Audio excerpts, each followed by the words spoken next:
Hello everyone, आप सभी लोगों का स्वागत है टीचिंग परीक्षा के आज के इस वीडियो में, जिसके अंदर में फ्रेंड्स सीटेट दिसंबर 2024 के लिए एनसीईआरटी आधारित जो प्रश्न है उनकी हम जो विशेष श्रृंखला चला रहे हैं उसको एक कदम और आगे बढ़ाएंगे। जितने भी लोग यहाँ पर में जुड़ चुके हैं उन सभी का स्वागत है। अगर हम यहाँ पर में लाइव आ चुके हैं, आप सभी लोग और लाइव आप लोगों को दिख रहा है तो प्लीज जल्दी से बता दीजिएगा। चलिए जल्दी से हम लोग जो है शुरू करते हैं फ्रेंड्स हमारे जो है मोस्ट इंपॉर्टेंट क्वेश्चंस के तरफ में। जितने भी लोगों ने इस सेशन को लाइक कर दिया है उन सभी लोगों का बहुत बहुत धन्यवाद। एक बार फ्रेंड्स सेशन को जिन्होंने भी लाइक कर दिया वो हाथ ऊपर करके भी बता देंगे। मैं देखना चाहता हूँ कि कितने बच्चे लॉयल जिन्होंने जो है इस सेशन को एनर्जी दी है, फ्यूल दिया है, तो उन सभी का बहुत बहुत बहुत बहुत शुक्रिया। चलिए हमारे पहले क्वेश्चन की तरफ में आगे बढ़ते हैं फ्रेंड्स। ठीक है, जिसमें हम लोग जो है हमारे इंपॉर्टेंट क्वेश्चन जो है उनको देखेंगे। सबसे पहला ही क्वेश्चन है आप लोगों का, एक बहुत ही इंपॉर्टेंट क्वेश्चन जो आप लोगों के सीटेट के बाद में भी इवन काम आने वाला है आप लोगों के लिए। ठीक है, तो आप लोग बताइए इस पर्टिकुलर क्वेश्चन का आंसर क्या होगा। देखिए काफी सारे बच्चे जो है सेशन को लाइक कर चुके हैं, बहुत बहुत शुक्रिया आप सभी लोगों का फ्रेंड्स। ठीक है, देखिए अगर मैं बात करूं फ्रेंड्स यहाँ पर मैं इस पर्टिकुलर क्वेश्चन की कि प्रसिद्ध नाटक मुद्रा राक्षस जो है वो विशाख दत्त द्वारा लिखा गया था, यह किसका विवरण देता है। तो देखिए फ्रेंड्स एक क्वेश्चन तो ये बन गया कि मुद्रा राक्षस के लेखक कौन है। मैं आपको बता दूं फ्रेंड्स कि कई सारी जो है एग्जाम्स है जिसके अंदर में क्वेश्चन डायरेक्ट आता है। ठीक है, ये बीपीएससी टीआरई के एक शिफ्ट के अंदर में भी पूछा गया था कि मुद्रा राक्षस किसने लिखी है। मुद्रा राक्षस जो है विशाख दत्त ने लिखी है। ठीक है, विशाख दत्त ने। ओके, इसमें उन्होंने चंद्रगुप्त मौर्य, अशोका, समुद्रगुप्त, शूद्रक किसका वर्णन किया है। तो मुद्रा राक्षस में उन्होंने चंद्रगुप्त मौर्य जो है उसकी आर्मी का मेंशन किया है, उसकी मिलिट्री जो थी उसका उन्होंने मेंशन किया मुद्रा राक्षस के अंदर में। ठीक है, तो आंसर होगा चंद्रगुप्त मौर्य और उसकी आर्मी, उसकी जो फौज थी उसका विवरण उसके अंदर में मिलता है आपको। तो आंसर इसका ऑप्शन नंबर बी हो जाएगा। वैसे विशाख दत्त जो है फ्रेंड्स ये गुप्ता काल के थे। गुप्ता वंश जो था ना चंद्रगुप्त मौर्य के 600 साल बाद, ठीक है, उस समय में उन्होंने लिखा था, लेकिन उन्होंने चंद्रगुप्त मौर्य के बारे में जो है जानकारी इसमें प्रदान की है। ठीक है, चलिए तो ये आंसर हो जाएगा आपका। मुद्रा राक्षस किसने लिखी है आप लोग लिख दीजिए कमेंट के अंदर में जल्दी से, और उसके बाद में किसके बारे में लिखा है ये भी लिख देंगे आप लोग। ठीक है, तो आंसर इसका ऑप्शन नंबर बी हो जाएगा। ये आप लोगों को याद रखना है, मुद्रा राक्षस। ठीक है, नाउ फ्रेंड नेक्स्ट क्वेश्चन की तरफ में आगे बढ़ते हैं। अकबर ने किस सिख गुरु को हरमंदिर साहिब स्वर्ण मंदिर के निर्माण के लिए जो है फ्रेंड जमीन दी थी। बहुत ही फेमस क्वेश्चन है। ठीक है, तो सिख गुरु वाज गिवन, ठीक है, given land by Akbar for the construction of Harmandir Sahib golden temple के लिए किसको दी थी। ठीक है, तो गुरु अंगद को, गुरु अमरदास जी को, गुरु रामदास जी को, गुरु अर्जन देव जी को किसको दी थी। तो ये जो जमीन दी थी फ्रेंड्स, ठीक है, गुरु रामदास जी को दी थी, ये याद रखना है आप सभी लोगों ने। वहीं पर गोल्डन टेम्पल बना है। तो इंपॉर्टेंट पॉइंट है, एग्जाम के अंदर में आप लोगों से पूछा जा सकता है। तो प्लीज इस पर्टिकुलर क्वेश्चन के लिए आप सभी के सभी लोग तैयार रहिए। ओके, चलो, तो ये एक इंपॉर्टेंट पॉइंट आप लोगों का बन जाता है। नाउ फ्रेंड्स नेक्स्ट क्वेश्चन की तरफ में हम लोग आगे बढ़ते हैं। उससे पहले आपको बता दूं कि गुरु रामदास और उनकी जो वाइफ थी बीवी बानी, उनको ये अकबर ने दिया था 500 बीघा जमीन थी। वहीं पर आज अमृतसर शहर बसा हुआ है और वहीं पर ये गोल्डन टेम्पल जो है बनाया गया है। गोल्डन टेम्पल के ऊपर में ये जो गोल्डन टेम्पल जिसको हम लोग कहते हैं, ठीक है, इसको हरमंदिर साहिब कहा जाता है। इसको गोल्डन टेम्पल इसलिए कहा जाता है क्योंकि उसके ऊपर में गोल्ड की परत चढ़ाई थी महाराजा रंजीत सिंह जी ने। ठीक है, महाराजा रंजीत सिंह जी जो थे उन्होंने इसके ऊपर में सोने की परत चढ़ाई थी। ओके, चलिए नाउ फ्रेंड्स अभी आपको याद है कितने लोग थे जिन्होंने 50 जो हमने क्वेश्चंस की टेस्ट ली थी, ठीक है, 50 क्वेश्चन, टॉप 50 क्वेश्चंस की, उसको अटेम्प्ट किया था। हाथ ऊपर करके बता दीजिए जल्दी जल्दी से। ठीक है, जितने भी लोग हैं जिन्होंने उस टेस्ट को दिया था हाथ ऊपर करके बता देंगे। तो आप लोगों ने जो टेस्ट दी थी फ्रेंड्स, ठीक है, वो टेस्ट में देख सकते हो आप लोग, सुनीता यादव जी है जिन्होंने 50 आउट ऑफ 50 किया। वो टेस्ट जो है आपकी लेक्चर पर आधारित थी। शाहनवाज अंसारी जी ने, शालिनी जायसवाल, नेहा चौधरी, ठीक है, निशा, रीता सिंह, ठीक है, उसके बाद में है खुशबू, नलिनी टिरके, नीलिमा टिरके, ठीक है, नीमा सिंह, नूतन कुमारी, रजनी महाजन, मानवी चौधरी, फरहत परवीन, शाहीन परवीन, पूजा कुमारी, और यहाँ पर में एक है सुनीता कुमारी। ठीक है, तो ये आप देख सकते हो फ्रेंड्स, ये बच्चे हैं श्वेता सिंह, सौमित सित, ठीक है, पम्मी कुमारी, विजय प्रताप सिंह, ये लोग हैं टॉप 20 के अंदर में। आगे भी मैं आप लोगों की इसी प्रकार से टेस्ट लूंगा। जो बच्चा पूरा लेक्चर देखेगा, ठीक है, आगे मैं लेक्चर्स की रिवीजन करता रहेगा, उसको मिलते जाएंगे। ठीक है, अब देखिए फ्रेंड्स एक बहुत ही इंटरेस्टिंग सा क्वेश्चन, एनसीईआरटी बेस्ड क्वेश्चन है ये आप लोगों का। ठीक है, संविधान के कौन से अनुच्छेद के अनुसार ऐसे नागरिकों को वकील उपलब्ध कराने का दायित्व राज्य सरकार के ऊपर में सौंपा गया है जो निर्धनता या गरीबी के कारण वकील नहीं रख सकते। मान लीजिए कि कोई एक व्यक्ति है, ठीक है, वो बहुत गरीब है, अब वकील रखने के इसके पास पैसे नहीं है, तो कोई कोर्ट में अगर इसके खिलाफ कोई केस होता है या इसको किसी अपराध में पकड़ा जाता है, और हमारा कानून कहता है कि हर किसी को अपना बचाव करने का अधिकार है, तो इसको अगर वकील ये नहीं रख पा रहे अपने पसंद का, तो फिर राज्य सरकार की जो है वो जिम्मेदारी बन जाती है, सरकार की जिम्मेदारी बन जाती है कि उसको वकील उपलब्ध करा के दे, ठीक है, उसको वकील दे। तो ये बात बोली गई है आप लोगों के आर्टिकल नंबर 39A के अंदर में। ये बहुत ही इंटरेस्टिंग सा क्वेश्चन है, आर्टिकल नंबर 39A, ठीक है, ओके। तो आर्टिकल नंबर 39A जो है फ्रेंड्स, ये याद रखना है आप लोगों ने। देखिए ये जो लिस्ट थी आप लोगों की ना, ये पिछली वाली, ये कंप्यूटर जनरेटेड है, कि टाइमिंग और स्कोर इसके अनुसार है, जिसने सबसे कम समय में ज्यादा क्वेश्चन सॉल्व किए, ज्यादा एक्यूरेसी लाई है, ठीक है, उसके अनुसार ये लिस्ट बनी है।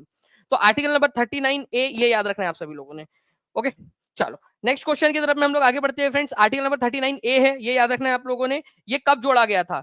तो ये भी आप लोग याद रख सकते हो कि आर्टिकल नंबर 39A जो है फ्रेंड्स, ये जोड़ा गया था आप लोगों का 42nd संविधान संशोधन अधिनियम, कॉन्स्टिट्यूशनल अमेंडमेंट एक्ट 1976 के जरिए, ठीक है। पहले से संविधान में नहीं था ये, इसको बाद में जोड़ा गया है, इंदिरा गांधी के समय में, इंदिरा गांधी प्रधानमंत्री थी उस समय में, ठीक है। चलिए जल्दी जल्दी से फ्रेंड्स सेशन को लाइक एंड शेयर करते रहेंगे आप लोग, जहां भी शेयर कर सकते हो अपने दोस्तों के साथ में, टेलीग्राम, फेसबुक, व्हाट्सएप, इंस्टाग्राम, हर जगह पे शेयर कर दीजिए जल्दी जल्दी से, ताकि एनर्जी के साथ में हम लोग इसी तरीके से इसको पढ़ सके। सभी लोग जल्दी जल्दी से शेयर कर देंगे। नाउ फ्रेंड्स नेक्स्ट क्वेश्चन की तरफ में आगे बढ़ते हैं हम लोग। आपको बताना है कि इनमें से which of the following is true, ठीक है। यहाँ पर में जो प्रश्न दिया गया है उसके अनुसार आप बताएंगे कि इसके अनुसार क्या सही है, जल्दी बताइए। देखिए यहाँ पर में बोला गया इस्लाम वॉज इंट्रोड्यूस्ड इन अरेबिया, इस्लाम जो है वो अरेबिया के अंदर में इंट्रोड्यूस हुआ था। दूसरा पॉइंट यहाँ पर में बोला गया है कि अरब सोल्जर्स कॉन्कर्ड सिंध, ठीक है, अबाउट 1300 ईयर्स अगो, ओके। मतलब अरब सोल्जर्स जो थे उन्होंने आज का जो सिंध है पाकिस्तान के अंदर में, वहां पर में हमला किया था, ठीक है, और वहां पर में उसको कब्जे में ले लिया था। जो अरेबिया के अंदर में रहते थे वो बेदुइन लोग थे, बेदुइन जनजाति के लोग थे, वो पेस्टोरल ट्राइब थे, मतलब घुमंतु जो थे ना, जानवरों को पालने वाले, जो जानवरों को पालकर इधर उधर घूमते जो रहते जो है लोग, वो उस जनजाति के लोग वहां पर में थे, ठीक है, जो एनिमल्स पर डिपेंडेंट थे मेनली। तो देखिए इस्लाम जो है फ्रेंड्स वो अरब के अंदर में इंट्रोड्यूस हुआ था, ये तो बिल्कुल सही बात है आप लोगों की, ठीक है। यहाँ पर मैं आप देख सकते हो कि ये इस इलाके के अंदर में जो है, ठीक है, अरब के इलाके के अंदर में इस्लाम इंट्रोड्यूस हुआ था। इस्लाम जो है फ्रेंड्स जिस इलाके में इंट्रोड्यूस हुआ था अरेबिया में, वहां पर में बेदुइन जनजाति के लोग रहा करते थे, ये घुमंतु लोग थे, ठीक है, घुमक्कड़ कबीले हुआ करते थे जो मुख्यतः ऊंटों पर और अपने जानवरों पर आश्रित होते थे, ठीक है। हमारे भारत के अंदर में भी आप लोगों ने देखा होगा ना कि घुमंतु जनजातियां होती है जो इधर से उधर घूमती रहती है, ठीक है, अपने जानवरों को लेकर। तो बेदुइन जनजाति जनरली वहां पर में रहती थी। उस इलाके के अंदर में मोहम्मद पैगंबर जो थे उन्होंने, ठीक है, इस्लाम धर्म का जो है यहाँ पर में एक तरीके से आप कह सकते हो कि शुरुआत की, इस्लाम धर्म को इंट्रोड्यूस किया वहां पर में करीब 1400 साल पहले, ठीक है। फिर उसके बाद में आपको पता होना चाहिए कि फ्रेंड्स इस्लाम धर्म जो है इसमें इक्वेलिटी और यूनिटी के ऊपर में बल दिया गया है, ये एनसीईआरटी में लाइन लिखी गई है, ठीक है। और बोला गया है कि अल्लाह के सामने आपने जो है क्या करना है, ठीक है, अल्लाह द सुप्रीम कोर्ट, उसके सामने जो है आपको इक्वेलिटी और यूनिटी के साथ के नजर से आपको देखा जाता है। कुरान जो है फ्रेंड्स ये सेक्रेड बुक है इस्लाम की। अब एक चीज याद रखनी है आप लोगों ने कि जो अरब सोल्जर्स थे, ठीक है, 1400 साल पहले इस्लाम इंट्रोड्यूस हुआ अरब में, ठीक है। फिर हजरत मोहम्मद पैगंबर के जो है देहांत के बाद में करीब 1300 साल पहले, मतलब कि इस्लाम के इंट्रोड्यूस होने के 100 साल बाद, ठीक है, आप देखोगे कि इस इलाके से, ये अरब के इलाके से, यहाँ पर में भारत का जो ऊपर का इलाका था, यहाँ सिंध जो आज पाकिस्तान में, वहां पर में जो है जो सोल्जर्स थे, अरब सोल्जर्स, उन्होंने हमला किया था, ठीक है। अरब सोल्जर्स, क्योंकि अरब एक पूरी रियासत बन चुकी थी, ठीक है, वहां पर में अरब सोल्जर्स का कब्जा हो गया था, ठीक है। ये इस तरीके से यहाँ पर मैं आप देखोगे ये इलाका है वो, ठीक है, ये वो इलाका है, यहाँ से इस तरीके से उन्होंने इस इलाके पे कब्जा कर लिया था, अरब के इस इलाके से, ठीक है। तो अब इस क्वेश्चन को आप लोग देखिए फ्रेंड्स अच्छे से और बताइए इसका आंसर क्या होगा, ठीक है। अब देखिए आप लोग,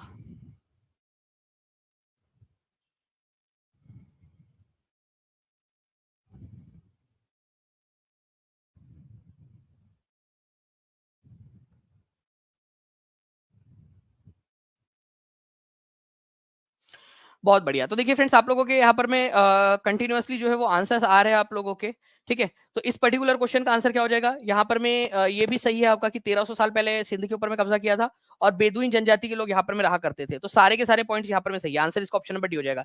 ये एनसीईआरटी पर आधारित प्रश्न है, एनसीईआरटी के अंदर में दिया हुआ है, ठीक है, ये आप लोगों ने याद रखना है। तो D is the correct answer. Next question की तरफ में आगे बढ़ते हैं हम लोग फ्रेंड्स। ग्रैंड ट्रंक रोड का निर्माण का श्रेय किसको दिया जाता है, ग्रैंड ट्रंक रोड के निर्माण का श्रेय किसको दिया जाता है।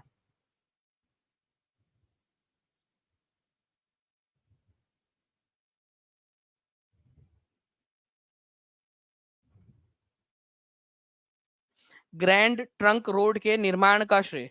अब ये ग्रैंड ट्रंक रोड क्या है? देखिए फ्रेंड्स, यहाँ पर मैं आप लोगों को बताना चाहूंगा कि हमारे भारत में यहाँ से ढाका से लेकर जो है पेशावर तक जो पूरा एक रोड बना हुआ था, ठीक है, एक रोड बनाया गया था ताकि यातायात और व्यापार जो है वो सारा सही तरीके से हो सके। इसको ग्रैंड ट्रंक रोड बोलते हैं। ग्रैंड ट्रंक को बनाया रोड को बनाया गया था, जिसको जीटी रोड बोला जाता है, शेरशाह सूरी के समय में बनाया गया था। ठीक है, शेरशाह सूरी के समय में। ठीक है, तो ये याद रखेंगे आप लोग फ्रेंड्स। ये इस तरीके से कोलकाता से होते हुए आपका इस्लामाबाद, फिर पेशावर, इस तरीके से पूरा का पूरा ये जो है ग्रैंड ट्रंक रोड था। मेनली जो है फ्रेंड्स ये कलकत्ता से लेकर पेशावर तक फैला हुआ था। बाद में इसको कलकत्ता से ढाका इधर साइड में एक्सटेंड किया गया शेरशाह सूरी के बाद में, और वहां पर में पेशावर से फिर आगे में काबुल तक। मतलब यहाँ पर में है पेशावर आपका। ठीक है, तो पेशावर से कलकत्ता के बीच में मेनली जो है ये रोड बनाया गया था शेरशाह सूरी के समय में। बाद में इसको और एक्सटेंड किया गया इधर में काबुल तक और इधर में कलकत्ता से ढाका तक। लेकिन पहले जो बनाया गया था शेरशाह सूरी के समय में, वो याद रखना है, कलकत्ता से लेकर बनाया गया था पेशावर तक। ठीक है, तो शेरशाह सूरी के समय में जो बनाया गया था वो याद रखेंगे आप लोग, कलकत्ता से पेशावर के बीच में बनाया गया था। पेशावर आज पाकिस्तान के अंदर में है, ये याद रखना है आप लोगों ने। ठीक है, तो ये एक इंपॉर्टेंट पॉइंट है जो आप लोगों से पूछा जा सकता है, तो प्लीज इस पर्टिकुलर पॉइंट को आप लोग याद रखिएगा। ठीक है, चलिए नेक्स्ट पॉइंट की तरफ में हम लोग आगे बढ़ते हैं फ्रेंड्स, हमारे नेक्स्ट क्वेश्चन की तरफ में। ठीक है, भारत के उत्तरी मैदान का निर्माण किस मिट्टी से हुआ है? उत्तरी मैदान, देखिए ये है उत्तरी मैदानी इलाका, उत्तर प्रदेश, बिहार, ठीक है, बंगाल, हरियाणा, ये सब जो इलाके हैं आप लोगों के उत्तरी मैदानी इलाके कहा जाता है इनको। आसाम का भी इलाका जो है इवन उसी में आ जाता है आपका। बताइए इसके अंदर में कौन सी मिट्टी से बने हैं ये?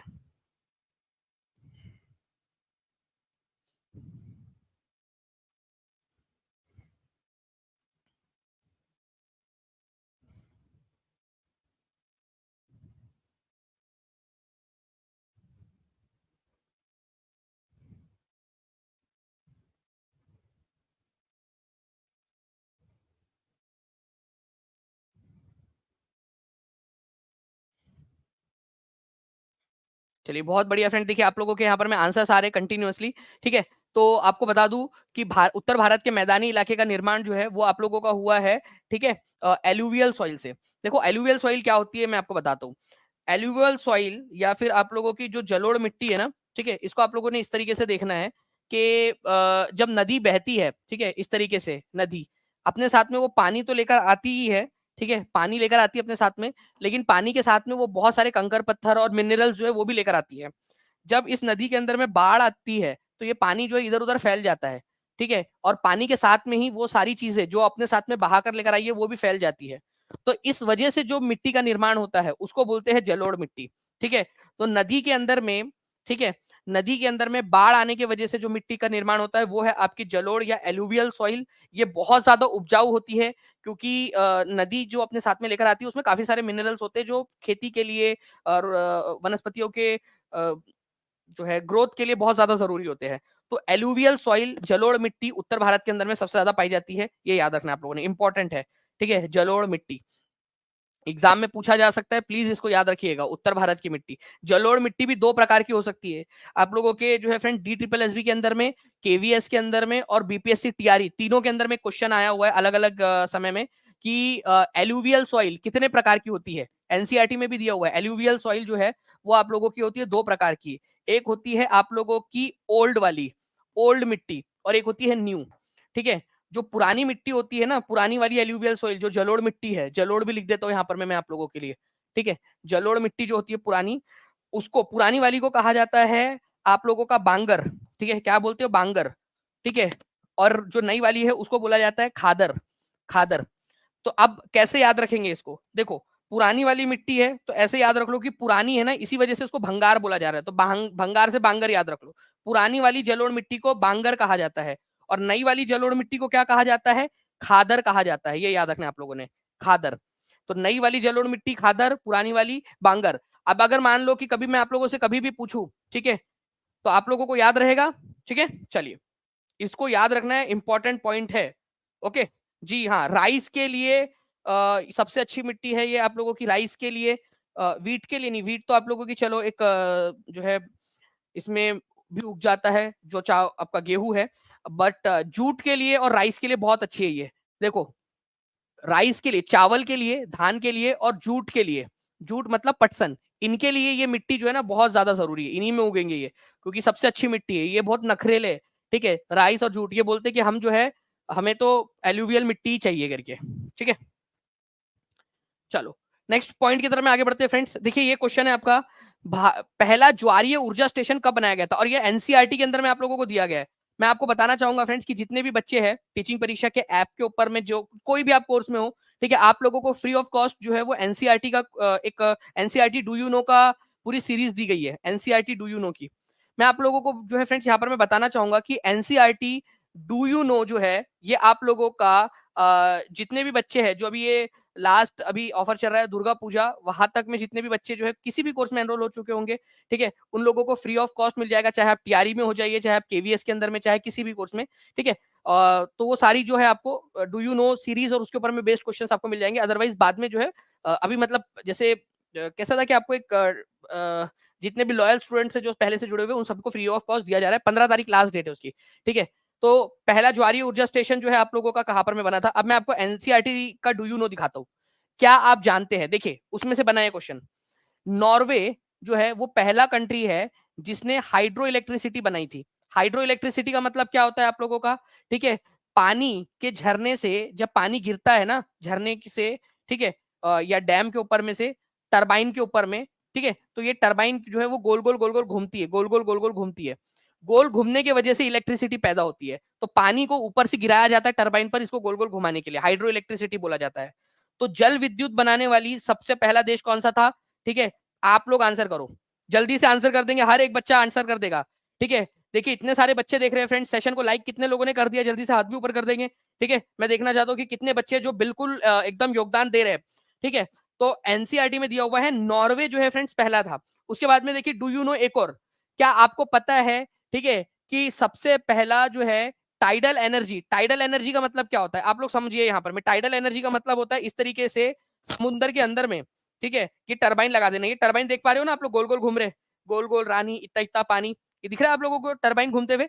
पानी जो है, पानी का स्तर जब बढ़ता है तो पानी जो है वो आगे बढ़ते हुए इसको घुमाता है। जब पानी का स्तर कम होगा तो पानी फिर से वापस जाते समय जो है फिर से इसको पीछे से ऐसा उल्टा घुमाएगा। तो पानी जब इधर उधर होता है, इधर चला मैं उधर चला, जाने कहा मैं किधर चला, तो वो टरबाइन बोलता मेरे को कोई फर्क नहीं पड़ता, ठीक है, मैं तो गोल गोल घूमूंगा। और जब ये गोल गोल घूमेगा टरबाइन तो इलेक्ट्रिसिटी जनरेट होगी। आपको क्या करना है, आपको केवल टरबाइन घुमाना है, कैसे भी करके घुमाओ, ठीक है, आप टरबाइन घुमाओगे इलेक्ट्रिसिटी जनरेट होंगी। तो अलग अलग तरीके हैं टरबाइन घुमाने के। एक होता है आप लोगों का पवन, ठीक है, विंड पावर से, आपको पता है ना पवन चक्की, ठीक है, तो विंड पावर, तो विंड पावर जो है किसने लगाया था सबसे पहले, स्कॉटलैंड ने। और इन्होंने क्या किया था, बस के अड्डों के ऊपर में सोलर पैनल लगा दिए थे। उसका भी सबसे पहला आपका कौन है, ठीक है, तो स्कॉटलैंड है, ये याद रखना है आप लोगों ने। अब मैं आप लोगों की एक टेस्ट लूं क्या इसके ऊपर में, एक छोटी सी, कितने लोग रेडी है, हाथ ऊपर कर दीजिए एक बार जल्दी से, कितने लोग रेडी अभी के अभी, क्विक आप लोगों की एक टेस्ट लेता हूं मैं। और आप लोग जो है फ्रेंड्स गोली की रफ्तार से आंसर करना है आप सभी लोगों ने, ठीक है। अगर आप कर सकते हो तो बताइए मुझे, मैं एक टेस्ट लेता हूँ। एक बार पढ़ना है तो पहले पढ़ लो 1 मिनट के अंदर में। नॉर्वे जो है पहला कंट्री था जिसने हाइड्रो इलेक्ट्रिसिटी बनाया, ठीक है। टाइडल एनर्जी, ज्वारीय ऊर्जा जो है बनाने वाला पहला था फ्रांस, इसका आंसर हो जाएगा ज्वारीय ऊर्जा बनाने वाला था फ्रांस आपका, ठीक है। स्कॉटलैंड जो है वो जो पवन चक्की है उससे ऊर्जा बनाने वाला, और सोलर, बस अड्डों के ऊपर में उसने सोलर पैनल लगा दिए थे ताकि बस अड्डे के ऊपर में जितने भी लाइट वगैरह जलने हैं, ठीक है, वो सारे के सारे वो सोलर पैनल के थ्रू इलेक्ट्रिसिटी जनरेट हो जाए। सोलर और विंड पावर्ड बस शेल्टर, ये किसने बनाए थे, ठीक है, स्कॉटलैंड ने। बढ़िया आइडिया था उनका। चलिए अब आप लोग जो है यहाँ पर मैं टेस्ट इसके लिए तैयार हो तो चलो मैं एक आप लोगों के साथ में फास्ट लेता हूँ एक टेस्ट एकदम, ठीक है। आप जैसे जैसे मैं लिखूंगा एकदम स्पीड में आप लोगों ने आंसर करना है। मुझे बताइए आप लोग कि टाइडल एनर्जी बनाने वाला पहला देश कौन सा था, टाइडल एनर्जी, ठीक है, ज्वारीय ऊर्जा, ठीक है, ज्वारीय ऊर्जा, ज्वारीय ऊर्जा बनाने वाला कौन सा था, बताएंगे आप लोग कौन सा देश था। एक बार जल्दी से ट्राई करो एकदम स्पीड में, देखते कितने लोग पहले आंसर कर पाते हैं। मुझे बताइए हाइड्रो इलेक्ट्रिसिटी बनाने वाला कौन था, hydro electricity, hydro electricity, electricity, ठीक है, हाइड्रो इलेक्ट्रिसिटी। हाइड्रो इलेक्ट्रिसिटी का मतलब होता है जल विद्युत, ठीक है, जल विद्युत, ठीक है, विद्युत, जल विद्युत बनाने वाला, बताइए जल्दी से कौन सा था। और उसके बाद में एक और बच जाता है आप लोगों का, वो है, ठीक है, solar and wind powered, wind power bus station, बस, ठीक है, बस शेल्टर, बस शेल्टर मतलब वही आपका बस स्टेशन, ठीक है, वो कौन सा था? अब देखो तीनों डू यू नो आपके कवर हो गए। और मैं आपको बताना चाहूंगा कि टीचिंग परीक्षा के अंदर में जितने भी है, चाहे सीटेट का बैच हो आपका, चाहे आप लोगों का बीपीएससी टीआरई का हो, चाहे आपका डी ट्रिपल एसबी का, केवीएस का, जितने भी बैचेस है उन सब में हमने एनसीईआरटी के जो है फ्रेंड्स ये डू यू नोज आप लोगों को प्रोवाइड किए हुए हैं, ताकि आप लोग जो है अच्छे से अपनी मेहनत यहाँ पर में करके आगे बढ़ सके, ठीक है। तो टाइडल एनर्जी जो है फ्रेंड्स ये याद रखना है आप लोगों ने, ठीक है। टाइडल एनर्जी का भी हम लोगों ने देखा फ्रांस है, फ्रांस, ठीक है। हाइड्रो इलेक्ट्रिसिटी, ठीक है, हम लोगों ने देखा नॉर्वे है, नॉर्वे, नॉर्वे। और solar and wind power shelter जो है आप लोगों का वो है स्कॉटलैंड, स्कॉटलैंड। कितने लोगों ने तीनों के तीनों आंसर सही लगाए थे वो बता देंगे मुझे, तीनों के तीनों याद हो गए आप लोगों को अभी के अभी? चलिए, बहुत स्पीड से चैट में आप लोगों के आंसर आ रहे हैं फ्रेंड्स, बहुत बढ़िया, ऐसे ही आंसर करते रहिए आप सभी के सभी, पूरा लेक्चर देखिए आप लोग, ठीक है। नाउ नेक्स्ट क्वेश्चन है फ्रेंड्स, वो कौन सा प्रथम मुगल बादशाह था जो अंग्रेजों का पेंशन भोगी बन गया? ठीक है, अंग्रेजों का पेंशन भोगी बन गया था वो, ये बता देंगे आप सभी लोग, ठीक है।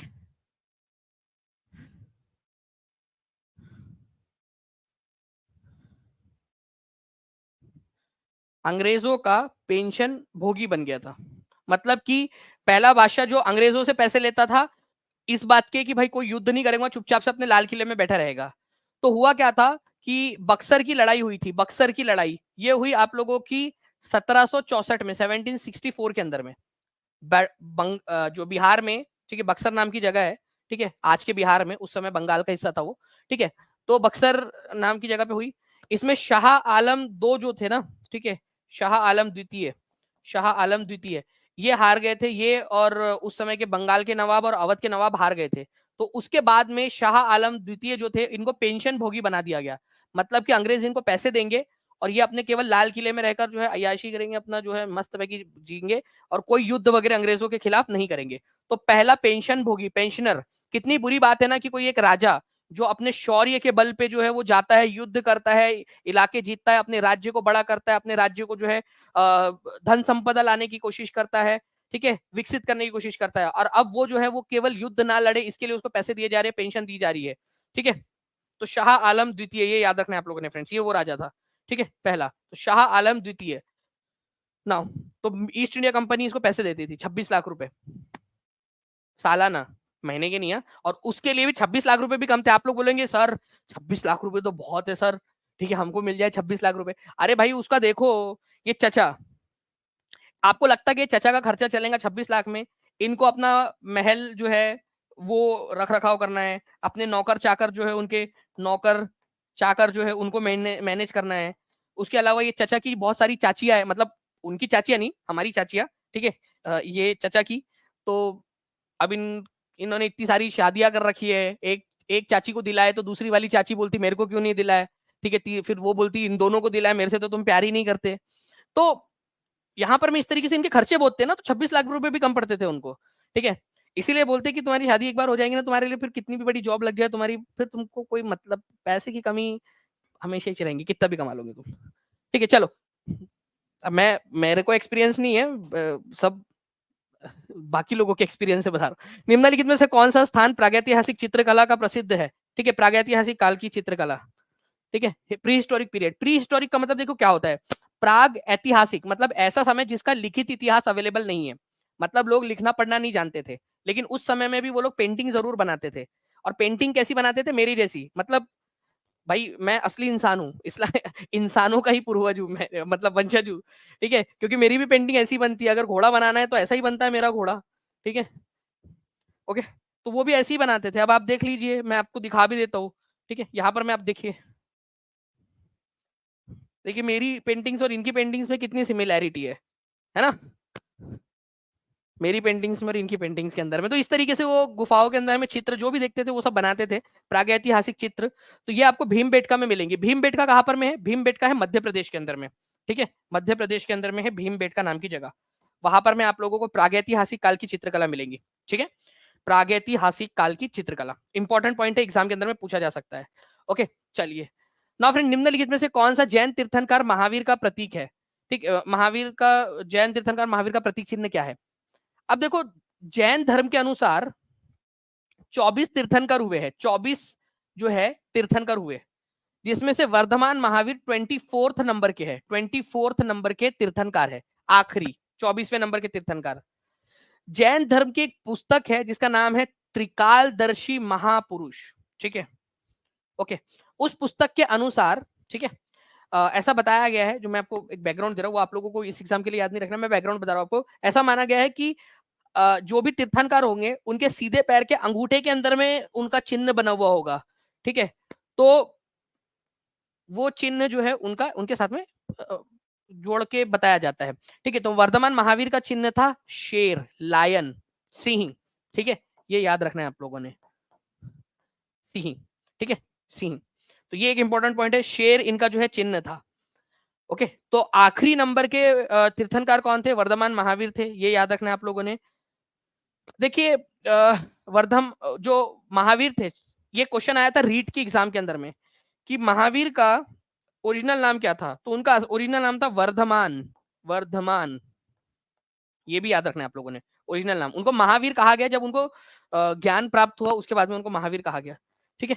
तो वर्धमान महावीर का जो चिन्ह था, आखिरी नंबर के तीर्थंकार महावीर लायन। अब बहुत सारे सभी तीर्थंकारों का दिया गया है, लेकिन जब एडवांस लेवल के आप लोग सीटेट के बाद में और जब पढ़ोगे ना, ठीक है, उसमें मैं पढ़ाता हूँ, सारे याद भी करवाता हूँ जो भी इंपॉर्टेंट वाले हैं, ठीक है। तो आप लोग तैयार रहिएगा, जब आप सीटेट के बाद में पढ़ोगे टीचिंग परीक्षा से, उसमें मैं सारे याद भी कराऊंगा। अभी फिलहाल आपको सीटेट के सिलेबस में ये दिया हुआ है, ठीक है। नाउ एक बहुत ज्यादा इंपॉर्टेंट क्वेश्चन, भारत के संविधान का निम्नलिखित में से कौन सा अनुच्छेद अस्पृश्यता को समाप्त करता है? अस्पृश्यता को समाप्त करता है, जल्दी बताइए। एक चीज मुझे बताना, आप लोगों में से कितने लोग हैं जिन्होंने सीटेट सक्सेस किट के लिए फॉर्म नहीं भरा है? अगर जिसने भी नहीं भरा है ना, ठीक है, मेरे अंगूठे में नहीं है, देख लिया सर मैंने। अर्णव ठाकुर जी बिल्कुल, चलिए बढ़िया है। नहीं तो फिर से अभी नया युग चालू होता, क्योंकि 24 ही तीर्थंकार हो सकते हैं, 24 खत्म हो गया। अगर आपके अंगूठे में निशान होता तो फिर अब नया युग चालू होता, नया युग से फिर से 1 2 3 4 गिनना पड़ता अपने को, क्योंकि जैन परंपराओं के अनुसार एक एक युग के अंदर में, एक चक्र के अंदर में केवल 24 हो सकते हैं, अब 24 हो गए, ठीक है। जिन लोगों ने नहीं भरा है वो भर देना, ठीक है, नीचे में लिंक दी गई है, ओके। और जिन लोगों ने अपना जो है वो नहीं उन्होंने डाला है कि जो अपने सीटेट के आप स्टूडेंट हो, वो वाला अगर आप लोगों ने नहीं डाला है तो वो प्लीज एक बार व्हाट्सएप कर देना, ताकि वो टीम पीछे से अपडेट कर दे आपका प्रूफ कि आप सीटेट का फॉर्म भरे हो। तो अस्पृश्यता को समाप्त करता है, तो आर्टिकल नंबर 17 जो है फ्रेंड्स ये समाप्त करता है, ये याद रखना है। अस्पृश्यता का, अनटचेबिलिटी का मतलब होता है कि कोई छोटी जाति का है, इस वजह से आप उसको अपने कुएं से पानी ना भरने दे, या सार्वजनिक जगह पे उसको आने ना दे, अपनी स्कूल्स में उनके बच्चों को ना दाखिला दे, ये अस्पृश्यता कहलाती है, अनटचेबिलिटी। क्योंकि ये छोटी जाति का, ऐसा कहा जाता है, ऐसा माना जाता है उसके अंदर में कि अगर आपने उनको छुआ तो आप अपवित्र हो जाओगे, आप भी, वो अपवित्र है, आप भी अपवित्र हो जाओगे। ये बहुत खराब चीज है, समाज में भेदभाव पैदा करती है। तो अस्पृश्यता को हमारे संविधान ने खत्म कर दिया है। हमारे संविधान के निर्माताओं का मानना था कि अनटचेबिलिटी जो है ये हमारे भारत के स्वर्णिम नाम के ऊपर में काला धब्बा है, ठीक है। तो अस्पृश्यता नहीं करनी चाहिए, अस्पृश्यता जो है इसको अपराध बना दिया गया बाद में, अदरवाइज आर्टिकल नंबर 17 के अंदर में इसको खत्म कर दिया गया था, ठीक है। और इसको 1955 में अपराध बना दिया गया कि अपराध होगा। कालीबंगान, जहां हड़प्पा संस्कृति के कई स्थल पाए गए हैं, निम्नलिखित में से किस क्षेत्र में स्थित है? कालीबंगान का मतलब होता है काली चूड़िया, तेरे हाथों में 9 9 चूड़िया है, ठीक है। तो काली बंगान का मतलब होता है ब्लैक बैंगल्स, ठीक है, ब्लैक, काली कलर की चूड़िया, क्योंकि काली कलर की चूड़िया यहाँ पर में काफी सारी मिली हमको उस समय काल की, ठीक है। तो काली बंगान, तो काली बंगान जो है फ्रेंड्स ये आप लोगों को मिलेगा राजस्थान के अंदर में, ठीक है, राजस्थान में। काली बंगान एक ऐसी जगह है जहां पर में आपको जूते हुए खेत के सबूत मिलते हैं, जूते हुए खेत, खेत मतलब जुता हुआ खेत का मतलब क्या हो जाएगा? जहां पर में खेती की जाती थी उसके पक्के सबूत। तो खेती के सबूत या जूते हुए खेत के सबूत आपको जो है कालीबंगान में मिले हैं, ये भी आप लोगों ने याद रखना है, ये भी क्वेश्चन बन सकता है आप लोगों का एग्जाम के अंदर में, बहुत ज्यादा इंपॉर्टेंट क्वेश्चन है, ठीक है, याद रखिएगा सभी के सभी लोग। चलिए नेक्स्ट पॉइंट की तरफ में आगे बढ़ते हैं हम लोग हमारे, ठीक है, नेक्स्ट क्वेश्चन की तरफ में।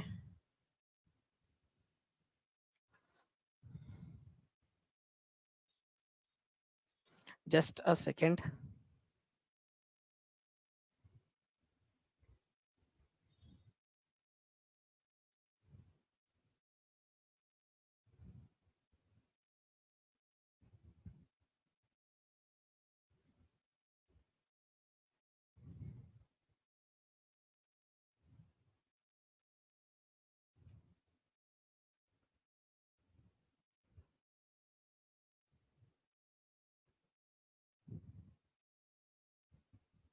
एक मिनट फ्रेंड्स, बस आप लोगों के लिए ना कुछ स्पेशल चीजें मैं यहाँ पर मैं जोड़ रहा हूँ, ठीक है।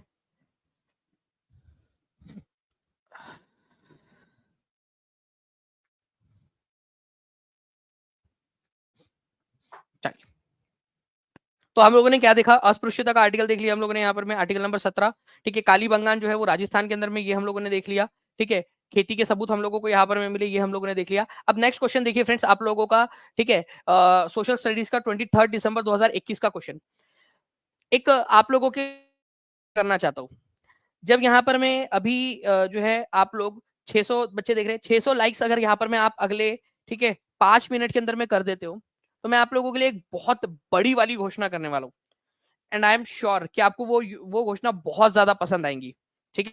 तो जितने भी बच्चे देख रहे हैं ना, ठीक है, वो जल्दी से सेशन को लाइक कर दे, और बाकी बच्चे जो है शेयर कर दे सेशन को, ताकि ज्यादा से ज्यादा लोग जो है यहाँ पर में आ सके, ज्यादा से ज्यादा जल्दी से जल्दी हमारा ये टारगेट कंप्लीट हो, क्योंकि मैं आज ही इस चीज को अनाउंस करना चाहता हूँ। मैं नहीं चाहता कि आपको कल परसों नरसों का इंतजार कराओ, क्योंकि इतनी प्यारी चीज है, ठीक है, और उसके लिए मैं इंतजार नहीं कराना चाहता आप लोगों को। ओके, और ये कोई नहीं दे रहा है आप लोगों को, मैं आपको बता दूं कि आप लोगों को बहुत ज्यादा पसंद आएंगी चीज। तो देखिए फॉसिल्स जो है फ्रेंड्स आप लोगों को कौन से वाले चट्टानों के अंदर में मिलते हैं। देखिए चट्टाने 3 प्रकार की होती है। एक होती है सबसे पहले, इनमें से कौन सी चट्टान सबसे पहले बनती है ये बताइए। इनमें से सबसे पहले बनती है इग्नियस रॉक, आग्नेय चट्टाने सबसे पहले बनती है, सबसे पहली चट्टान आग्नेय चट्टान है, ठीक है। जब नीचे से पृथ्वी के अंदर में से लावा निकलता है, ठीक है, तो उससे जो चट्टाने बनती है अंदर से निकलकर, वो सबसे पहले इग्नियस रॉक होती है। इसी वजह से इसको क्या कहा गया है, इसी वजह से इसको जो है प्राइमरी रॉक, प्राथमिक चट्टाने कहा गया है, प्राथमिक चट्टाने। फिर ये प्राथमिक चट्टाने सेडिमेंट्री और मेटामॉर्फिक में कन्वर्ट हो सकती है, परावर्तित हो सकती है। अब इन चट्टानों में से ऐसी कौन सी चट्टान है जिसमें फॉसिल, फॉसिल का मतलब होता है जीवाश्म, जैसे कि ये मछली है। मछली कैसे बनाते हैं यार, कोई मेरे को बता देगा क्या? मुझे तो लगता है मछली ऐसी दिखती होंगी शायद, ठीक है, ये मछली है, ठीक है। छोटे से उसके वो भी होते हैं ना, ठीक है। ये एक इंसान बन गया छोटा सा सोया हुआ, चलो कोई नहीं, मान लो ये मछली है, मछली जो है वो मर गई। अब मान लो कि कोई चट्टान है, वो परत दर परत बन रही है, परत दर परत। अब ये मछली जो है आके यहाँ पर में मर गई, फिर इसके ऊपर में और परत बन गई, ठीक है। फिर एक पेड़ का टुकड़ा कोई आके यहाँ पर में जो है वो जमा हो गया, फिर उसके ऊपर में और परत बन गई। तो उस चट्टान के बीच बीच में, उसकी परतों के अंदर में फॉसिल्स, जीवाश्म, जीवों के अंश मिलते हैं आपको, ठीक है, जीवों के अंश मिलते हैं। तो आपको बता दूं कि इन तीनों में से केवल एकमात्र ऐसी चट्टान है जो लेयर से बनी होती है, वो है सेडिमेंट्री रॉक, अवसादी चट्टाने। लेयर बाय लेयर बनती है, लेयर बाय लेयर। जो छोटे छोटे टुकड़े होते हैं ना, वो एक दूसरे के ऊपर में जमा होते जाते हैं। एक एनिमेशन के थ्रू आपको दिखाना चाहूंगा मैं, ठीक है।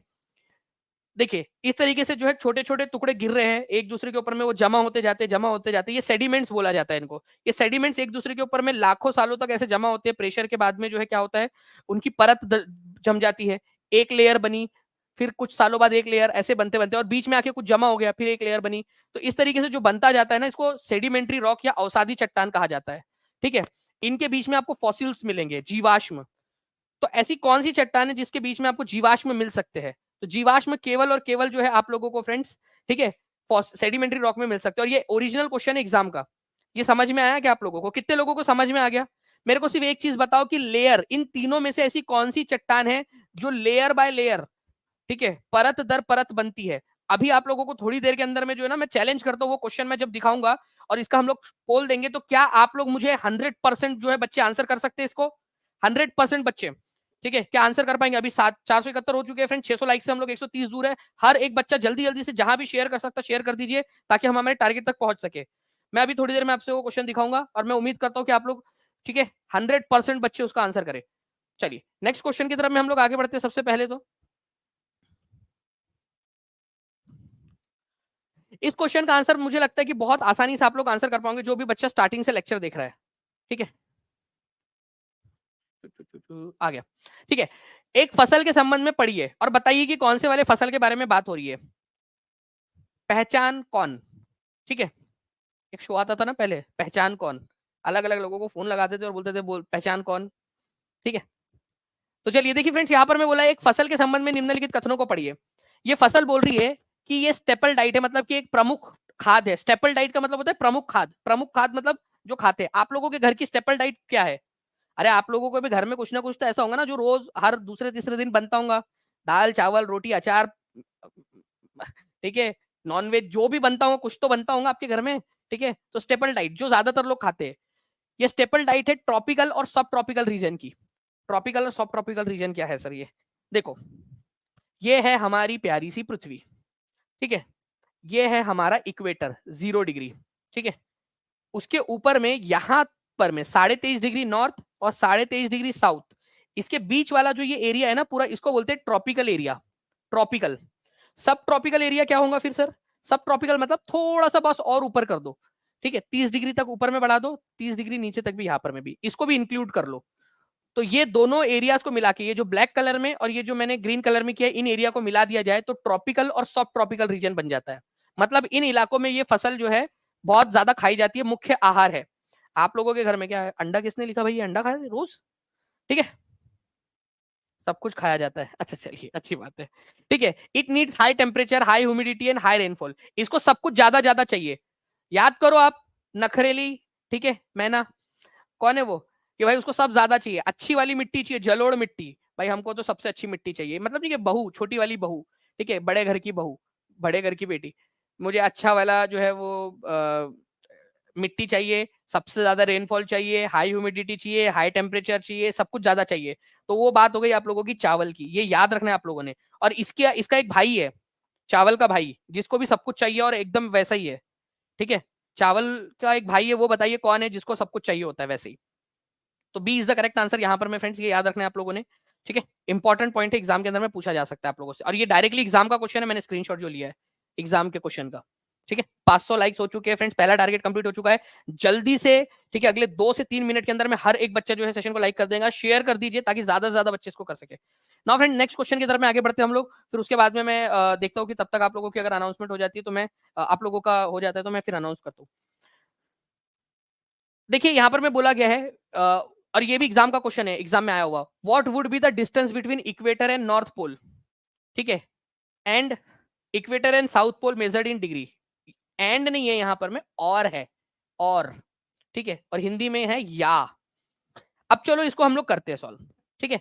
मान लीजिए ये है हमारी पृथ्वी, पिंक कलर में बनाए थे ना पिछले बार, वापस से पिंक कलर में ही बना देते हैं, ठीक है। ये है हमारी पृथ्वी, ठीक है, ये है हमारा इक्वेटर, सेम चीज है, पिछले बार भी यही हमने बनाया था, देखो यहाँ पर में है ना, इक्वेटर।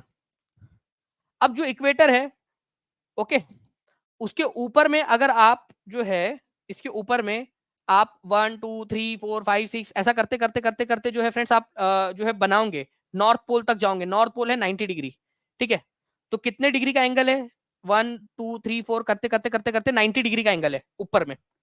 वैसे ही अगर आप साउथ में जाओगे, ठीक है, साउथ में, तो 1 2 1 डिग्री 2 डिग्री 3 डिग्री, एक एक डिग्री का बनाते जाओगे तो 90 डिग्री साउथ पे पहुंच जाओगे आप, 90 डिग्री साउथ पे, ये 90 डिग्री नॉर्थ है, तो 90 डिग्री का होगा।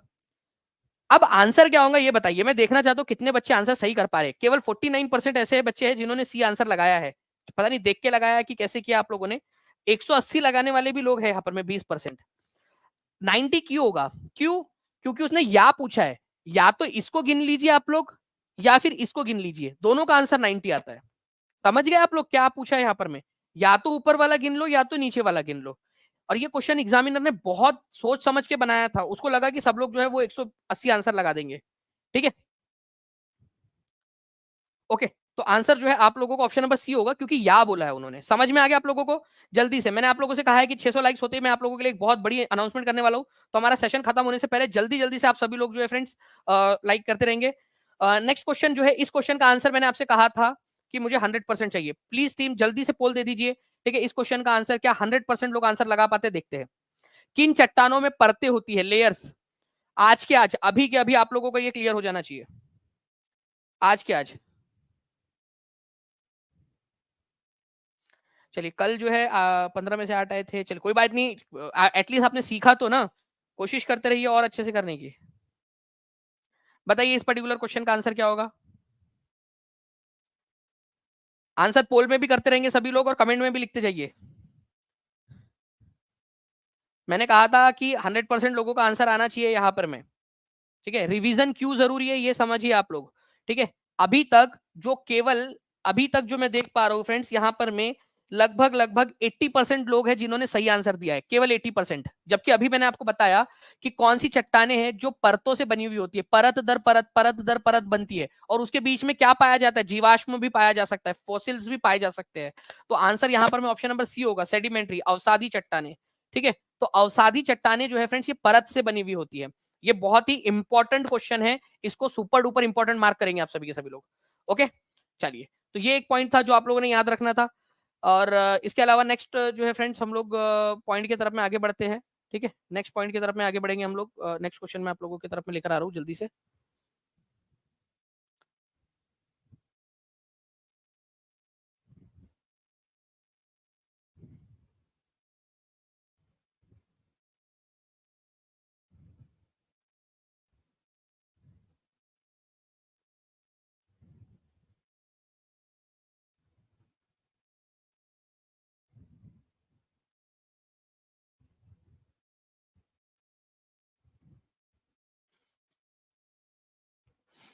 बहुत ही बढ़िया वाला क्वेश्चन है फ्रेंड्स। आगे के जो क्वेश्चन है आप लोगों के, आप लोगों को बहुत ज्यादा पसंद आएगा।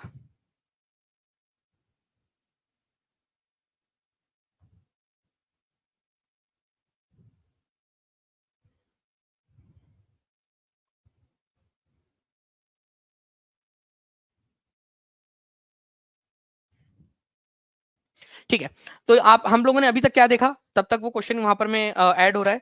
ठीक है, विषुवत रेखा से उत्तरी ध्रुव या विषुवत रेखा से दक्षिणी ध्रुव तक 90 डिग्री, 90 डिग्री होगा आप लोगों का।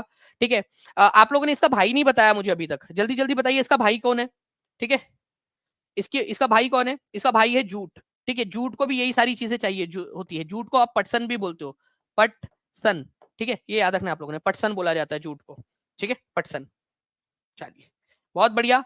आगे बढ़ते हैं हम लोग फ्रेंड्स नेक्स्ट हमारे क्वेश्चन के साथ में। देखिए, ये भी एक बहुत बढ़िया क्वेश्चन है, एग्जाम में आया हुआ क्वेश्चन। ठीक है, थोड़ा सा आप देख लेना, ये ए सी बी डी, तो ऑप्शन नंबर ए ये है, ठीक है, बी ये है, सी ये है, और डी ये है। तो जब लगाओगे ना, थोड़ा सा देख के लगा लेना यहाँ पर में। ठीक है, क्या बोला, it is flat top table land, इसकी ऊपरी परत मेज के समान चपटी होती है। मतलब चपटी होती है, मतलब ऐसी होती है। ठीक है, चलो जी, ऊपरी परत बना दिया अपन ने। इट हैज वन और मोर साइड्स विथ स्टीप स्लोप्स, इसके एक या एक से अधिक किनारे होते हैं। मतलब इस तरीके से स्लोपी वाले किनारे होते हैं, स्लोप वाले किनारे ऐसे। तो देखो, टेबल टाइप का बन गया। ठीक है, मतलब ये इलाका थोड़ा ऊंचाई पर होता है, थोड़ा ऊपर उठा हुआ होता है ये इलाका, ये बोलने का मतलब है उसका। ठीक है, और इसमें बहुत सारे मिनरल्स होते हैं, इसके अंदर में खोदोगे तो बहुत सारे मिनरल्स मिलेंगे, लोहा, कोयला, ये सारी चीजें आप लोगों को मिलेंगी। तो मैं आपको बताना चाहूंगा फ्रेंड्स कि ये जो सारी की सारी कैरेक्टरिस्टिक्स ये दी गई है ना आप लोगों की, ये तीनों के तीनों, ये प्लेट्यू या पठार की है। जैसे कि दक्कन का पठार, ठीक है, दक्कन का पठार ये वाला जो इलाका है, छोटा नागपुर का पठार, मेघालय का पठार, ये पठारी जो इलाके होते हैं ना, वो थोड़े से ऊपर उठे हुए होते हैं, इस तरीके से सपाट होते हैं, और ऐसी उनकी ढलाने होती है। ठीक है, मतलब आपको दिखती नहीं क्योंकि बड़े लेवल के ऊपर में होता है वो। ठीक है, इसमें मिनरल्स बहुत ज्यादा पाए जाते हैं, बहुत सारे जो है आप लोगों को खनिज मिल जाएंगे, और टॉप फ्लैट होता है उनका, ये एक बात है इसकी। ठीक है, तो आंसर हो जाएगा आप लोगों का प्लेटू, पठार। इंपॉर्टेंट पॉइंट है आप लोगों का, ये याद रखना है आप लोगों ने। ठीक है, तो कितने लोगों का सही हुआ था, हाथ ऊपर करके बता देंगे जल्दी जल्दी से आप सभी लोग। ठीक है, मैं चाहूंगा कि जितने भी बच्चे देख रहे हैं फ्रेंड्स, जल्दी से सेशन को लाइक कर दीजिए। केवल 36 लाइक्स हम लोग दूर है हमारे टारगेट से, जब मैं फिर आप लोगों के लिए अनाउंसमेंट करूंगा जो। ठीक है, अनाउंसमेंट बहुत बड़ी अनाउंसमेंट है फ्रेंड्स, सभी के सभी बच्चे। ठीक है, कृष्णा, कावेरी, गोदावरी, ताप्ती, महानदी, एनसीईआरटी का। ठीक है, क्वेश्चन बताइए, कृष्णा, गोदावरी, ताप्ती, कावेरी, महानदी, इनमें से आपको जो है ना डिफरेंट निकाल बताना है कि कौन सी ऑड वन आउट है। We are only 23 now left. हर एक बच्चा अपना अपना योगदान दे देगा जल्दी जल्दी से, शेयर भी करते रहेंगे जहां भी शेयर कर सकते हैं, ताकि जल्दी से जल्दी ये टारगेट कंप्लीट हो।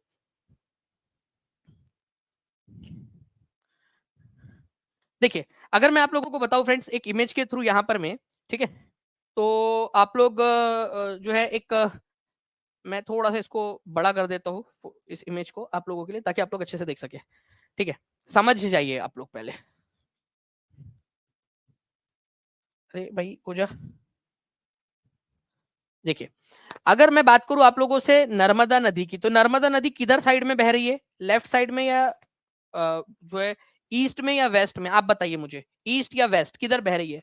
नर्मदा नदी देखो देखो, ये हर एक पॉइंट जो है ना आपको कुछ ना कुछ सिखाता है आगे के लिए भी।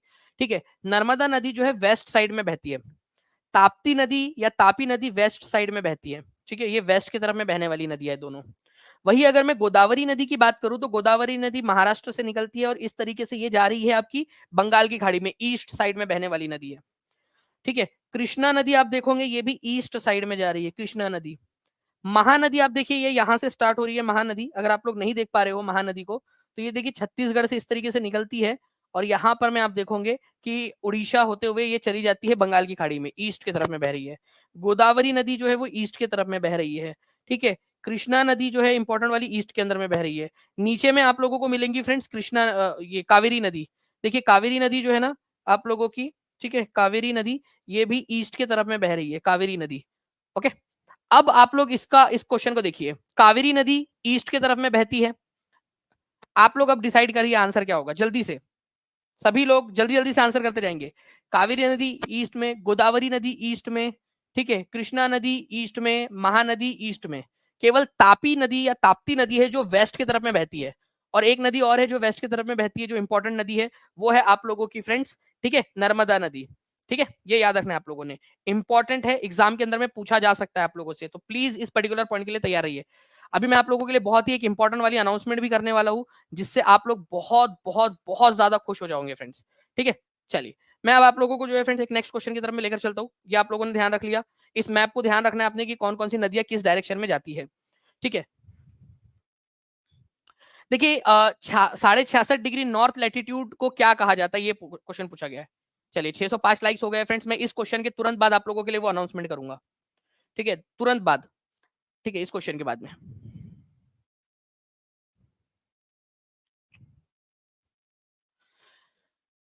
देखिए अगर मैं बात करूं फ्रेंड्स, हम अगर हम फिर से हमारा वो बनाए, ठीक है, हमारी पृथ्वी को बनाए यहाँ पर में, ठीक है, तो आपको पता है कि ये जो बीच वाला जो है इसको विषुवत रेखा या इक्वेटर कहा जाता है। ठीक है, 0 डिग्री वाले को। वैसे ही अगर मैं यहाँ पर मैं 23.5 डिग्री नॉर्थ में जाऊं, 23.5 डिग्री नॉर्थ में, तो इसको कहा जाता है cancer, tropic of cancer, tropic of cancer. और वैसे ही 23.5 डिग्री साउथ वाली को क्या कहा जाता है, 23.5 डिग्री साउथ वाली को कहा जाता है कैप्रिकॉन, कैप्रिकॉर्न कहा जाता है, मकर रेखा। ठीक है, अगर हम बात करें फ्रेंड्स यहाँ पर मैं आपके 66.5 डिग्री नॉर्थ की, 66.5 डिग्री नॉर्थ वाला जो लाइन है इसको कहा जाता है Arctic circle, Arctic, Arctic circle. ठीक है, और दक्षिण के अंदर में जो है उसको कहा जाता है अंटार्कटिक सर्कल, अंटार्कटिक, ये बीपीएससी में भी आया था question, Antarctic 66.5 degree north, 66.5 degree south वाले को। अब आपसे 66.5 डिग्री नॉर्थ वाला पूछा है, आप लोग आंसर करोगे इस क्वेश्चन का। मैं आप लोगों से चाहता हूं कि आप लोग इसका आंसर करके बताएं। ठीक है, आप लोग, ठीक है, देखिए मैं अगर आप लोगों से बताऊं फ्रेंड्स, ये पूरा का पूरा आप लोगों को एक इमेज है जो टीचिंग परीक्षा का जो टेलीग्राम ग्रुप है उसके ऊपर में भी आप लोगों को मिल जाएगा। ठीक है, ये एक पूरी की पूरी इमेज है मेरे पास में, आप देख सकते हो ये पूरी इमेज। ठीक है, ये दोनों के दोनों एनसीईआरटी से निकाली और एनसीईआरटी की डू यू नो सीरीज के अंदर में आप लोगों को दिया हुआ भी है। ठीक है, सभी के लिए आप लोग वेट कीजिए, बस ये इस क्वेश्चन के बाद में मैं आप लोगों के लिए एक अनाउंसमेंट कर रहा हूँ। ठीक है, फिर उसके बाद में मैं क्वेश्चन बताऊंगा आप लोगों को। ठीक है, देखिए फ्रेंड्स जितने भी लोग हैं, आप सभी टीचिंग परीक्षा के जो अभ्यर्थी हैं, बड़ी वाली घोषणा कर रहा हूं मैं आप लोगों के लिए, बड़ी वाली घोषणा। ठीक है, जितने भी बच्चे यहाँ पर में, ठीक है, अच्छे से इस सेशन को देखेंगे उन लोगों के लिए ध्यान से समझना आप लोग। देखिए हम क्या करेंगे, ठीक है, स्टार्टिंग फ्रॉम जो है आपका 11th ऑफ जो है अक्टूबर, ठीक है, 11 अक्टूबर से लेकर 20 अक्टूबर तक लगातार, ध्यान से समझना, 11 अक्टूबर से लेकर, ठीक है, 11 अक्टूबर से लेकर 20 अक्टूबर तक, 11 से लेकर 20 अक्टूबर तक डेली हमारी जो है फ्रेंड्स क्लास चलेंगी आप लोगों की। ठीक है, 5 बजे से लेकर 7 बजे तक डेली। ठीक है, 5 बजे से 7 बजे तक। ठीक है, इस क्लास के ऊपर में बेस्ड आप लोगों को टेस्ट देनी है, ध्यान से समझना आप लोग क्या करना, हमने टेस्ट देनी है। इसमें मैं आपको एसएसटी के साथ में आपकी जो पेडागोजीज है और इवन जहां जहां भी बीच बीच में कहीं भी सीडीपी भी आपको कराऊंगा। ठीक है, अब ध्यान समझना आप लोग क्या होगा इसमें, इसमें जो है फ्रेंड्स हर रोज जो है टॉप 10 जो स्टूडेंट्स रहेंगे, टॉप 10 स्टूडेंट्स, ठीक है, जो टॉप 10 आएंगे इस टेस्ट के अंदर में, ये ऐप पर होंगी टेस्ट आप लोगों की, फ्री रहेंगी। ठीक है, फ्री टेस्ट रहेंगी आप लोगों के लिए, ओके, ऐप पे ऊपर में। जो टॉप 10 स्टूडेंट्स आएंगे उनको जो है फ्रेंड्स, जो मैंने बुक लिखी है, ठीक है, आपकी एसएसटी की, ईवीएस की, ठीक है, हिंदी में, इंग्लिश में, आपसे प्रेफरेंस पूछा जाएगा आपको कौन सी भाषा में चाहिए और कौन सी बुक चाहिए, ठीक है। जो बुक है, ठीक है, मेरी book by Danish sir, hard copy, वो आपके घर पर, आपके एड्रेस पर आएंगी, ठीक है, ऑन यूर एड्रेस, ठीक है, आपके एड्रेस के ऊपर में जो है फ्रेंड्स डिलीवर की जाएंगी बुक को। हर रोज 10 लोगों को जो है हम लोग इसमें से सेलेक्ट करेंगे, 10 लोगों को, ठीक है। अब मान लीजिए कि 11 तारीख को कोई सेलेक्ट हो गया, ठीक है, तो उसको जो है फ्रेंड्स बुक जो है हम उसको जो है करेंगे। अब 12 तारीख को जो टेस्ट होंगी ना, उसमें जो पहली बार सेलेक्ट हो गया, ठीक है, उसको बुक नहीं मिलेंगी, उसको जो है फ्रेंड्स हम लोग अमेजॉन वाउचर देंगे, ठीक है, उसको अमेजॉन वाउचर देंगे, गिफ्ट वाउचर देंगे हम लोग उसको, ठीक है। तो आप हमेशा ट्राई कर सकते हो, बुक का मौका हमेशा आप लोगों को मिलेगा, ताकि नए नए लोगों को चांस मिलता रहे, ठीक है, नए नए लोगों को मिलता रहे। और नेक्स्ट टाइम जब अगर आप आओगे, ठीक है, नेक्स्ट टाइम मान लीजिए कल भी किसी ने, अगले दिन भी किसी ने टॉप कर लिया, ठीक है, टॉप 10 में आ गया, तो उसको अमेजॉन वाउचर देंगे हम लोग, ठीक है। तो आपको क्या करना है, ये पूरा का पूरा सेशन आपने लाइव देखना है, लाइव, क्योंकि तुरंत बाद जैसे ये होगा, आपकी 7:05 से ये टेस्ट स्टार्ट हो जाएंगी, ठीक है, आपकी टेस्ट, ये टेस्ट रहेंगी आप लोगों की 20 मिनट की, 20 मिनट की, और जो मैंने पढ़ाया है ना इसमें से, उसी में से जो है क्वेश्चंस आपके आएंगे, उसी में से, ठीक है, ये याद रखना है आप लोगों ने। ओके, तो ये एक इंपॉर्टेंट पॉइंट है आप लोगों का। आपकी रिवीजन के लिए आपको पीडीएफ मिलेंगी, उसी लेक्चर के बीच में मैं एक कोड दूंगा आप लोगों को, पासवर्ड, जिससे कि वो पीडीएफ खुलेंगी आप लोगों की, ठीक है, लेक्चर के बीच में ही मैं दिया करूंगा आप लोगों को। तो ये 11 दिन का, ये जो 10 दिन का आप लोगों का एक महायज्ञ है, आप लोग इसको करिए, ठीक है। हर रोज 10 स्टूडेंट जो है उनको मिलेंगे हम लोग, ठीक है, सबके लिए, गुड़िया अंसारी जी, सबके लिए है, एवरीवन, फॉर एवरीवन, हर किसी के लिए, ठीक है। जितने भी बच्चे हैं, आपसे पूछा जाएगा आपको कौन सी वाली बुक चाहिए, आपके यहाँ पर मैं वो पूछी, ठीक है जी। अंबिका जी बिल्कुल, अगर है तो उसके अंदर में हम लोग अमेंडमेंट कर लेंगे, ठीक है। तो ये पूरा का पूरा प्लान है, ठीक है, पूरा लाइव देखना है, और अभी से स्टार्ट कर दीजिए आप लोग, क्योंकि अभी से आपका बेस बनेगा, ठीक है। और पूरा लेक्चर देखना है, हर किसी बच्चे ने पूरा का पूरा लेक्चर देखना है, अंत तक देखना है, ताकि आपकी प्रिपरेशन अच्छे से हो जाए। ओके, सारे के सारे बच्चे जितने भी है, उन लोगों की सभी की प्रिपरेशन अच्छे से हो जाए। तो अभी से देखना स्टार्ट करिए लाइव और पूरा लेक्चर, ठीक है। अगर पसंद आया है फ्रेंड्स, तो सेशन को लाइक जरूर कर दीजिए, चैनल को सब्सक्राइब कर देना है आप लोगों ने। जिन्होंने सक्सेस किट के लिए फॉर्म नहीं भरा है, वो सक्सेस किट के लिए फॉर्म भी भर सकते हैं, ठीक है। माउंटेन, प्लेट्यू, प्लेन्स, ठीक है, आपको इनके कलर एनसीईआरटी में दिया हुआ है आप लोगों का, न्यू एनसीईआरटी में भी है, ओल्ड में भी, दोनों में। बताइए जल्दी से, यहाँ पर मैं क्या होगा। बिल्कुल नेहा जी भर सकते हो आप, बिल्कुल वापस से भी भर सकते हो। सेशन को जो है फ्रेंड्स लाइक कर देंगे, ताकि मुझे पता चल जाए कि आप लोग जो है क्या इसमें इंटरेस्टेड हो, और ज्यादा आप लोगों के लिए और ज्यादा चीजें की जाए। और चैनल को सब्सक्राइब जरूर कर देना है, जितने ज्यादा लोग रहेंगे, ठीक है। मैंने आपसे कहा है कि जिस दिन 2000 बच्चा यहाँ पर मैं लाइव बैठेगा, उस दिन मैं आप लोगों के लिए 200 क्वेश्चन की एक टेस्ट दूंगा आपको ऐप पर, ठीक है। तो माउंटेन जो है फ्रेंड्स, ये आपके कौन से कलर से दर्शाए जाते हैं मैप के ऊपर में। तो माउंटेन्स जो होते हैं, ठीक है, ये आपके दर्शाए जाते हैं ब्राउन कलर से, ठीक है, भूरे रंग से दर्शाए जाते हैं मैप पर। ये इंटरनेशनल कन्वेंशन है, ठीक है, अंतरराष्ट्रीय संधि है कि भाई इस रंग से दर्शाना है। जो पठार होते हैं, प्लेट्यू, अभी मैंने आपको बताया पठार क्या होते हैं, ऐसे ऊपर उठी हुई सपाट भूमि, पठार, मिनरल्स होते हैं उसमें बहुत ज्यादा। तो पठार जो है वो पीले रंग से दर्शाए जाते हैं, ठीक है। और जो मैदानी इलाके होते हैं वो हरे रंग से दर्शाए जाते हैं। तो इनमें से कौन सा वाला सही है, सही तरीके से जो जिसकी जोड़ी लगी हुई है, ये आप लोग मुझे बताएंगे। अब आप लोगों को तो मैंने दे दिया, सीडीपी भी कराएंगे, मैं सीडीपी दिवाली में भी कराएंगे, मैं भी कराऊंगा आप लोगों को। तो आप लोग दोनों तरीके से पढ़ सकते हो, दोनों से आपकी प्रिपरेशन अच्छे से हो जाएंगी, ठीक है। दोनों तरीके से प्रिपरेशन होती रहेंगी आप लोगों की। तो आप लोगों से मैं एक रिक्वेस्ट करूंगा, ठीक है, जितनी भी चीजें हैं, और जो है हम चीज कर रहे हैं, हम चाह रहे हैं कि एक ऐसी टेस्ट ली जाए जिसमें 1000 बच्चों को, ठीक है, टॉप 1000 बच्चों के लिए एक टेस्ट ली जाए। हम लोग टेस्ट लेंगे बड़ी वाली, ठीक है, जिसमें जो टॉप 1000 बच्चे रहेंगे, उन लोगों को जो है फ्रेंड्स गिफ्ट वाउचर भेजा जाए, या उनको जो है कुछ इनाम दिया जाए, ताकि पढ़ाई के लिए आप लोग मोटिवेट हो सके, गेम गेम में आपकी पढ़ाई हो जाए, खेल खेल में। कितने लोग चाहते हैं, मतलब 10,000 बच्चे अगर उस टेस्ट को देते हैं, तो टॉप 1000 बच्चे, जो टॉप 1000 आएंगे उस टेस्ट के अंदर में, उन लोगों को बड़ा इनाम मिले। तो आप लोगों ने क्या करना है, मैं आपसे चाहूंगा कि आप जहां भी इस वीडियो को शेयर कर सकते हो शेयर कीजिए, ठीक है। सेशन को लाइक करते रहिए आप लोग, ताकि ज्यादा से ज्यादा जो है हम लोगों तक पहुंच सके। और हम जल्दी से वो जो 10,000 बच्चों की जो टेस्ट है, जिसके अंदर में टॉप 1000 स्टूडेंट्स को जो 2.5 लाख क्वेश्चंस का एक हमारा सेट है, वो आप लोगों को हम लोग एक तो प्रोवाइड कर सकेंगे। दूसरी चीज, हम लोग आप लोगों के जो है एक अच्छा इनाम दे सकेंगे। इनाम और उन सारी चीजों से ज्यादा इंपॉर्टेंट है कि उस बहाने आपकी पढ़ाई हो जाएंगी। आप जो है इस तरह से धीरे धीरे धीरे धीरे प्रोग्रेस करते जाओगे, अपने आप को आगे बढ़ाते जाओगे। ठीक है, तो जहां भी शेयर कर सकते हो, अभी भी, अभी आज टेस्ट आप लोगों की है नहीं अभी, तो आप अभी के अभी इस सेशन को हर एक बच्चा, जितने ग्रुप से आपके पास में, चाहे एक एक ग्रुप में 10-10 बच्चा शेयर कर दे इसको, जाके हर जगह फैला दीजिए इसको। ठीक है, ये आपकी रिस्पॉन्सिबिलिटी है, आपके ऊपर में मैं छोड़ रहा हूँ आपको। ठीक है, आज नहीं है टेस्ट गरिमा साहू जी, कल आपकी होंगी टेस्ट। ठीक है, कल होंगी आपकी टेस्ट। और जो है फिर उसके बाद में परसों से आप लोगों की जो मैंने आपको बताया ना, ठीक है, फ्री ऑफ कॉस्ट मिल जाएंगी। वैभव गुप्ता जी, डोंट वरी, आपको लेने की जरूरत नहीं पड़ेगी, फ्री ऑफ कॉस्ट आपको। अगर आप टेस्ट में आ गए तो बिल्कुल दूंगा मैं आपको, और ऐसी अप्रोच रखना है कि मैं टेस्ट में सर अच्छा करके लेकर आऊंगी। ठीक है, जी बिल्कुल जी, पीयू जी आपको टॉफी भी मिल जाएंगी। ठीक है, आप बता दीजिएगा, आपके घर में बिल्कुल मैं पहुंचा दूंगा टॉफी। चलो, thank you very much, take care and bye, God bless you friends. कल मिलते हैं हम लोग एग्जैक्ट 5 बजे। और आप लोग जहां भी शेयर कर सकते हो शेयर कर दीजिए, लाइक कर देंगे सेशन को, चैनल को सब्सक्राइब करके बेल आइकन जरूर दबा देना आप लोगों ने। ओके, चलो, thank you friends, bye, thank you.